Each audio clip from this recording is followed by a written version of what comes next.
Rabu 17 April 2019, rakyat Indonesia memilih Presiden dan Wakil Presiden serta anggota DPR, DPD, dan DPRD. Undang-Undang Nomor 7 Tahun 2017 adalah dasar penyelenggaraan pemilu serentak 2019. Indonesia mencatat sejarah baru, menggabungkan dua jenis pemilu dalam satu waktu secara bersamaan. Ayo ke TPS, Rabu 17 April 2019. Pemilih berdaulat, negara kuat.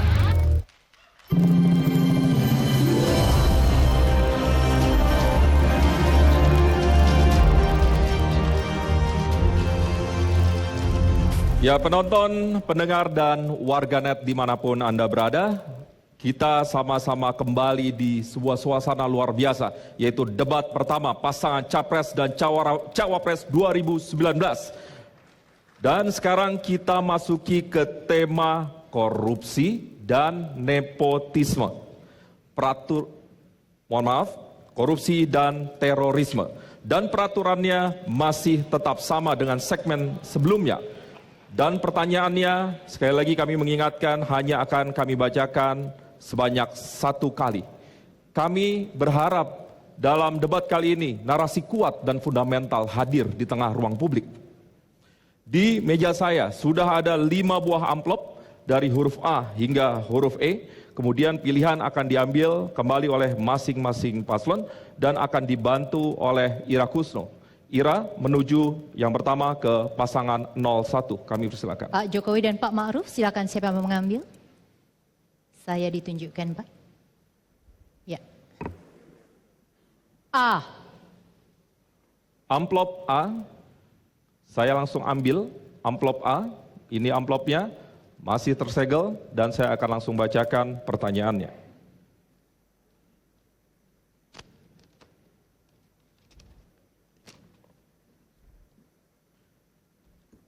Baik, saya hanya bacakan sekali, mohon diperhatikan. Untuk menduduki jabatan publik, seringkali dibutuhkan biaya yang sangat tinggi. Sehingga setelah menduduki jabatan, perilaku korupsi kerap tidak terhindarkan. Apa strategi Anda untuk mengatasi politik berbiaya tinggi ini? Waktunya 2 menit dimulai saat Anda berbicara. Prinsipnya rekrutmen itu harus berbasis kepada kompetensi, bukan finansial dan bukan nepotisme. Oleh sebab itu, untuk pejabat-pejabat birokrasi, rekrutmen harus dilakukan transparan, sederhana, dengan standar-standar yang jelas. Dan untuk jabatan-jabatan politik, perlu sebuah penyederhanaan sistem di dalam sistem kepartean kita, sehingga pemilu menjadi murah. Pejabat-pejabat tidak terbebani oleh biaya pemilu, sehingga kita harapkan kita bisa memangkas politik uang, bisa memangkas suap, bisa memangkas korupsi, dan kita bisa mendapatkan pejabat-pejabat publik yang memiliki integritas, yang memiliki kapasitas yang baik, dan kita harapkan dengan rekrutmen ini, jabatan-jabatan, baik itu bupati, baik itu wali kota, baik itu gubernur, dan seterusnya, kita akan mendapatkan putra-putri terbaik, karena memang rekrutmennya berjalan dengan transparan, akuntabel, dan bisa semua orang melihat. Dan sekarang sudah kita lakukan. Contoh, rekrutmen ASN kita, PNS kita, dilakukan secara terbuka. Semuanya bisa cek, hasilnya juga bisa cek. Anak saya bisa diterima di situ, karena memang tidak lulus. Terima kasih. Waktu habis, kami persilahkan Paslon 02 menanggapi, waktunya 1 menit. Ya, jadi kalau kami menilai bahwa perlu ada langkah-langkah yang lebih konkret, praktis, dan segera. Sebagai contoh, bagaimana bisa seorang gubernur gajinya hanya 8 juta. Kemudian dia mengelola provinsi umpamanya Jawa Tengah yang lebih besar dari Malaysia dengan APBD yang begitu besar. Jadi ini hal-hal yang tidak realistis. Jadi saya kira seorang kepala pemerintah eksekutif kalau benar-benar niat untuk memperbaiki itu, kita harus segera berani melakukan terobosan-terobosan supaya penghasilan para pejabat publik itu sangat besar. Kemudian kita potong semua kebutuhan-kebutuhan kampanye. Sebagai contoh, TV adalah milik rakyat dunia maya. Jadi nggak boleh kita terlalu banyak bayar untuk TV. Demikian juga radio, demikian juga baliho-baliho di kota-kota itu harus. Waktunya habis, ya, Pak. Terima kasih. Selanjutnya, saya persilahkan kembali ditanggapi, waktunya 1 menit. Ya, tadi sudah saya sampaikan bahwa rekrutmen yang berbasis kompetensi dan bukan finansial itu menjadi kunci. Saya berikan contoh saya sendiri. Pada saat pemilihan wali kota, saya betul-betul menggunakan anggaran begitu sangat kecil. Ke partai pun, waktu pemilihan gubernur di DKI Jakarta, saya tidak mengeluarkan uang sama sekali. Pak Prabowo pun juga tahu mengenai itu. Ketua partai, pendukung pun juga tahu mengenai itu. Tetapi memang ini sekali lagi memerlukan sebuah proses yang panjang. Memerlukan proses yang panjang. Artinya apa? Pergerakan politik itu bisa dimulai dari relawan. Bisa dimulai dari keinginan publik untuk mendapatkan pemimpin-pemimpin yang baik tanpa mengedepankan finansial. Waktunya habis. Sebelum kami melanjutkan, kami mengingatkan untuk para pendukung, khususnya 02, mohon kami berharap saling menjaga dan saling menghormati. Dan selanjutnya, kami akan menuju ke sesi 2 tema korupsi, dan kami persilakan Ira menuju ke paslon 02. Pak Prabowo, Pak Sandi, silakan yang akan mengambil. Ditunjukkan Pak Sandi ke kamera. Ya, saya bisa minta. Amplop D. D. Baik, masih tersegel.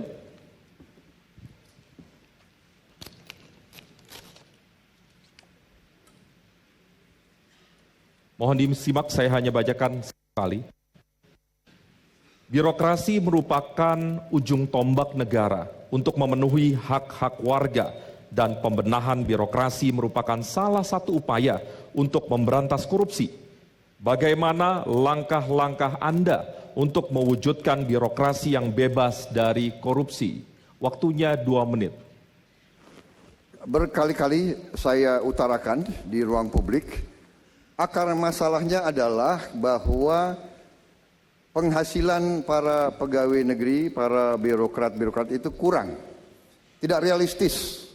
Kalau saya memimpin negara ini, pemerintahan, saya akan perbaiki kualitas hidup semua birokrat dengan realistis. Kemudian bertanya, uangnya di mana? Saya akan tingkatkan tax ratio yang sekarang berada di 10%, bahkan lebih rendah. Saya akan kembalikan ke minimal 16% tax ratio. Berarti kita akan dapat mungkin minimal 60 miliar dolar lebih. Dengan demikian saya akan perbaiki gaji-gaji semua pejabat birokrat dan semua pegawai negeri. Saya kira dengan kita tingkatkan gajinya dengan signifikan, perbaiki kualitas hidup, jamin kebutuhan-kebutuhan dia. Kalau dia masih korupsi, ya kita harus tindak sekeras-kerasnya. Ya kalau perlu kita contoh tindakan-tindakan drastis negara-negara lain. Kita taruh di mana mungkin ya, di pulau yang kecil, suruh tambang pasir terus-menerus mungkin. Jadi kita perbaiki penghasilannya. Itu yang kita perlukan. Tidak masuk akal pejabat begitu penting, penghasilannya sedikit. Tetapi sesudah itu kita awasi dengan ketat, dengan segala senjata, instrumen, perangkat yang kita miliki, inspektorat, pengawas-pengawas, Tadi saya sebut kejaksaan, polisi, KPK, kami akan perkuat KPK. Kami akan bikin KPK di daerah-daerah, di provinsi-provinsi. Kami akan tambah anggaran KPK. KPK harus menjadi penegak anti korupsi di Republik Indonesia ini. Masih ada waktunya. Benahi pencatatan aset negara. Penting. Selanjutnya, kami persilahkan Paslon 01 untuk menanggapi, waktunya 1 menit. Saya tidak setuju apa yang tadi disampaikan oleh Pak Prabowo. Karena kita tahu gaji ASN kita, PNS kita sekarang ini menurut saya sudah cukup dengan tambahan tunjangan kinerja yang sudah besar. Yang penting menurut saya sekarang adalah perampingan birokrasi. Kemudian ada merit system, rekrutmen putra-putri terbaik melalui merit system, mutasi dan promosi sesuai dengan kompetensi, sesuai dengan integritas, sesuai dengan prestasi, sesuai dengan rekam jejak. Kemudian yang kedua juga ada pengawasan internal yang kuat. Ini penting sekali pengawasan internal dan juga tentu saja pengawasan eksternal, baik dari masyarakat, baik dari media, saya kira ini penting sekali, baik dari Komisi ASN, penting sekali pengawasan internal ini bagi perbaikan untuk birokrasi yang bersih. Terima kasih. Selanjutnya kami persilahkan kembali untuk Paslon 02 memberikan tanggapan. Ya, saya kira terus masalahnya yang saya lihat, saya pelajari dari kasus banyak negara adalah tadi walaupun ada tunjangan, ada macam-macam yang disebut untuk kinerja, tapi tetap ada ketakutan para birokrat akan masa depan mereka. Jadi disitulah terjadi sikap ragu-ragu dan sikap tidak kuat mendapat godaan tawaran-tawaran dari swasta untuk bertindak di luar kepentingan rakyat, kepentingan umum. Ya, dengan membenahi pencatatan aset negara, saya pengalaman waktu di DKI bahwa kita bisa mendapatkan predikat wajar tanpa pengecualian. Itu digunakan dengan memotivasi para ASN menggunakan teknologi informasi. Kalau kita sudah tahu aset kita, mungkin akan lebih sulit untuk dikorupsi ke depan. Waktunya habis. Demikian tadi untuk tema korupsi telah selesai dan kita segera beralih ke tema terorisme. Baik, kita akan masuk ke tema terorisme.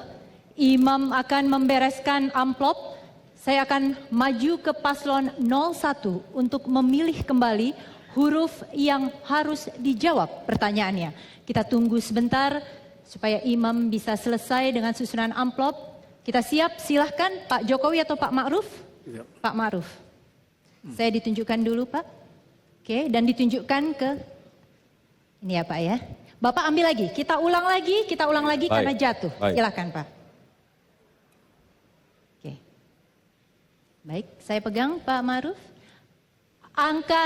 Maksud saya huruf yang sama yaitu adalah B. P. Huruf B. Saya ambil, masih tersegel.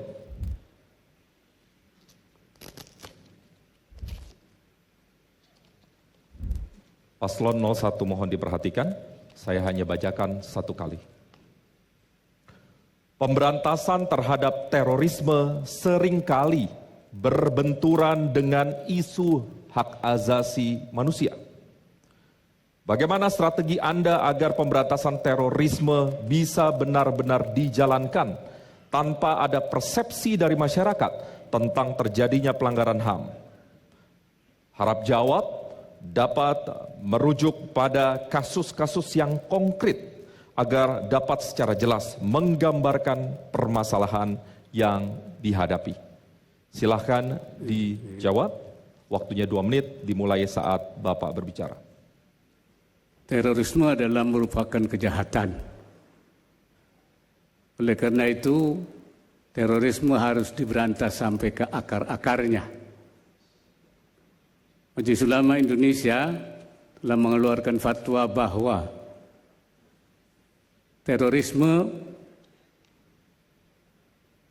bukan jihad. Oleh karena itu haram dilakukan. Bahkan terorisme dianggap melakukan kerusakan, ifsad. Dalam Al-Quran dinyatakan bahwa orang yang melakukan perusakan di bumi harus dihukum dengan keras, dengan berat. Oleh karena itu, upaya-upaya menanggulangi terorisme harus dilakukan dengan dua cara mensinergikan antara pencegahan dan penindakan.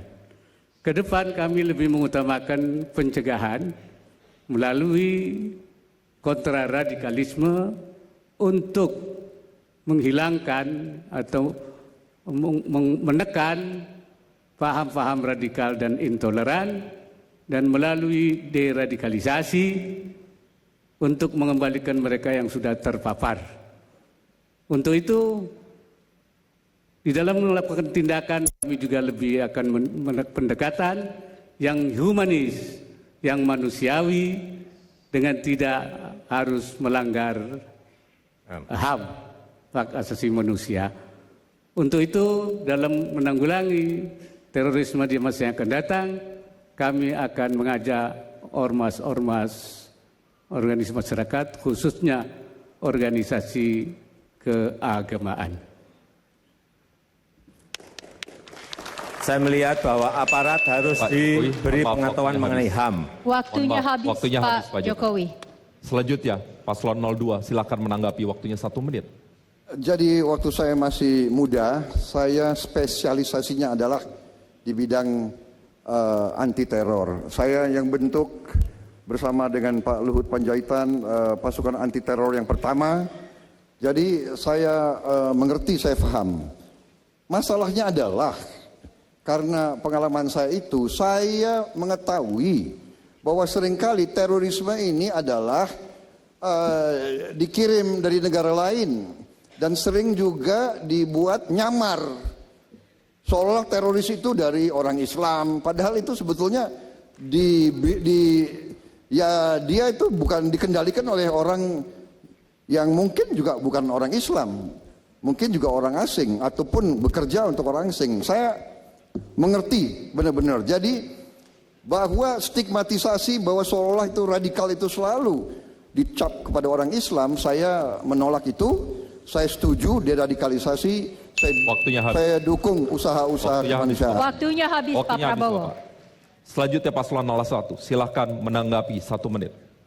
Ya, negara kita ini sudah banyak dijadikan contoh oleh negara-negara lain dalam menangani terorisme. Kita tidak hanya melalui pendekatan penegakan hukum yang tegas, tetapi juga ada pendekatan yang persuasif melalui pembinaan agama, pembinaan ekonomi dan sosial. Tetapi yang paling penting menurut saya, aparat harus dibekali pengetahuan mengenai HAM. Aparat harus tahu mengenai HAM. SOP juga harus berbasis HAM. Dan undang-undang terorisme yang sudah ada di 2018 yang lalu itu juga menitik beratkan pada pencegahan, pada pendekatan sosial, pada pendekatan ekonomi, pada pendekatan budaya, pada pendekatan keagamaan. Dan juga yang lebih penting juga ada transparansi saat proses penindakan, sehingga menjadi jelas. Waktunya habis. Dan selanjutnya kami akan persilahkan Ira menuju ke Paslon 02. Kita segera memasuki sesi kedua, pertanyaan berkaitan dengan tema terorisme. Pak Prabowo atau Pak Sandi silakan mengambil, hati-hati agak licin Pak. Tunjukkan dulu kepada saya, baru ditunjukkan ke kamera sesudahnya. Sudah Pak, hati-hati. Ya, silahkan. Huruf E. Huruf E. Terima kasih. Masih tersegel dan langsung saya buka dan segera saya bacakan.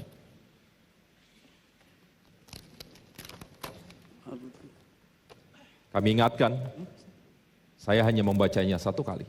Iya. Terorisme dan radikalisme semakin menjadi ancaman. Karena itu, dibutuhkan langkah pencegahan dan deradikalisasi. Hal ini bukan hanya bagi individu yang sudah terpapar paham terorisme dan keluarganya, tetapi juga lingkungan yang menjadi lahan subur berkembangnya paham ini. Apa strategi Anda untuk menjalankan program pencegahan dan deradikalisasi yang efektif?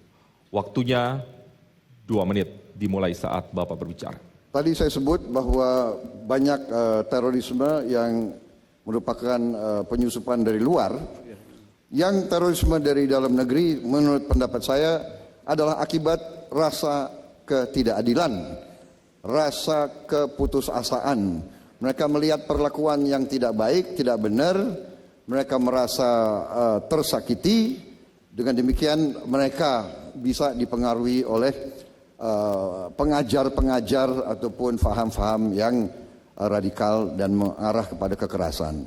Jadi saya sangat mendukung setiap usaha deradikalisasi pendidikan. Untuk itu, Prabowo Sandi, manakala kita yang memimpin pemerintahan, kita akan benar-benar investasi besar-besaran dalam pendidikan, dalam kesehatan, untuk membantu rakyat yang paling bawah, rakyat paling miskin.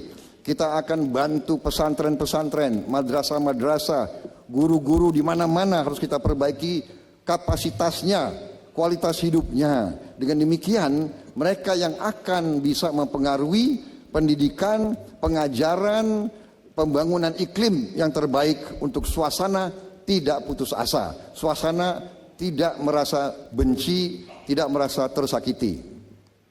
Ya, kita juga harus melihat program-program kontra radikalisasi kepada masyarakat luas. Bagaimana kita melakukan kontra ideologi, kontra narasi, dan juga kita lakukan kontra propaganda. Banyak sekali masyarakat yang tidak bisa merasakan masa depan yang cerah akhirnya terpapar karena kebutuhan ekonominya. Oleh karena itu Prabowo Sandi akan melihat peta-peta di mana risiko ini timbul berdasarkan ideologi, motivasi dan psikologinya. Kita harus hadir untuk mereka untuk memastikan mereka tidak terjerumus pada terorisme. Itu yang menjadi komitmen Adil Makmur bersama Prabowo Sandi. Mohon ditahan. Mohon ditahan. Selanjutnya Paslon 01 silakan menanggapi, waktunya 1 menit. Deradikalisasi itu dari mereka yang sudah terpapar mengembalikan ke jalan yang lurus. Ar-ruju' ilal haq. Oleh karena itu caranya adalah apa yang menyebabkan dia menjadi radikal. Kalau itu karena paham keagamaan yang menyimpang, maka yang harus kita doktrinkan bagaimana meluruskan paham keagamaannya yang menyimpang itu, yang inhiraf itu. Tetapi kalau itu disebabkan oleh faktor-faktor ekonomi, sosial, maka pendekatannya adalah melalui pemberian lapangan kerja dan juga santunan yang bisa mengembalikan mereka kepada jalan yang lurus. Saya kira ini yang harus kita kaji betul, kenapa dia menjadi radikal. Waktunya habis. Mohon ditahan. Pendukung Paslon 01 mohon ditahan. Paslon 02, kami persilakan untuk menanggapi kembali. Waktunya 1 menit. Iya, tadi sudah kita singgung ya, sebab musabab terorisme. Dan untuk itu Indonesia, negara kita harus kuat. Kita harus kuat dan tadi kita harus swasembada pangan, tidak boleh tergantung bangsa lain, energi, air, lembaga kuat, dan angkatan perang kita harus kuat, polisi kita harus kuat, intelligence kita harus kuat, kita harus bisa mendeteksi sebelum terjadi terorisme. Ya, jangan menunggu. Ini perlu investasi. Ini perlu, saya merasa bahwa ya ini bukan salah siapa-siapa, mungkin kelengahan banyak pemerintah, tetapi saya akan meningkatkan investasi di bidang polisi, intelligence, dan angkatan bersenjata. Angkatan perang kita harus kita perkuat, supaya kita bisa tahan, kita bisa mendahului. Waktunya habis Pak Prabowo, waktunya habis. Ini dia segmen yang luar biasa, boleh kita berikan tepuk tangan yang paling meriah untuk segmen ini. Penonton, pendengar, dan warganet, usai jeda kami akan masuk ke segmen debat pasangan kandidat yang akan kembali mengambil tema hukum dan HAM. Namun bedanya pertanyaan ini datang dari masing-masing pasangan calon. Tetaplah bersama kami di debat pertama Capres dan Cawapres 2019.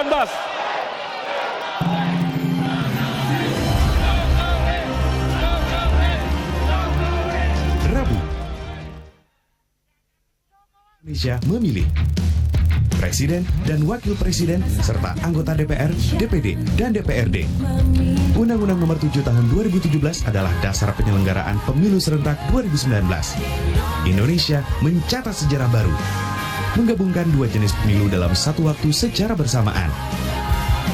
Ayo ke TPS, Rabu 17 April 2019. Pemilih berdaulat, negara kuat.